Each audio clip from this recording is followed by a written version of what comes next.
हाय सांग माने केमती अछंती भल ना सेमती भल थांतु आसंतु आज मालपुआ प्रस्तुत करिवा।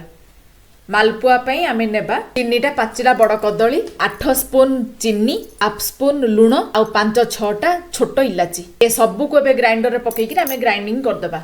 एबे हमर ग्राइंडर हेई गला गोटे जागा को से सबु को काढी देबा। काढी साला परे सेथरे कॉर्न फ्लोर पकेइबा गोटे बड़ कप रे कपटे सुजी गोटे स्पून रे स्पूनटे पान मोहरी गोटे बड़ स्पून रे स्पूनटे ए सबु को एक साथी रे पकई कि एबे आमे घांटी देबा।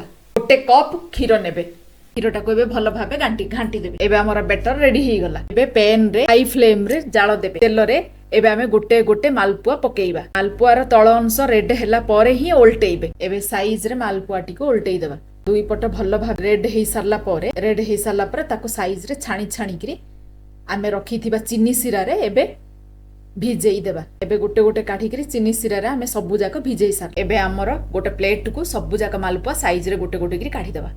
काढी साला पर हमर प्रस्तुत हो गला एबे मालपुआ। आ किमिति लागिला मते कमेंट माध्यम रे जणांतु एवं मो चैनल टी को लाइक शेयर एंड सब्सक्राइब कर दियंतु। निश्चय शेयर करंतु रेसिपी टाको।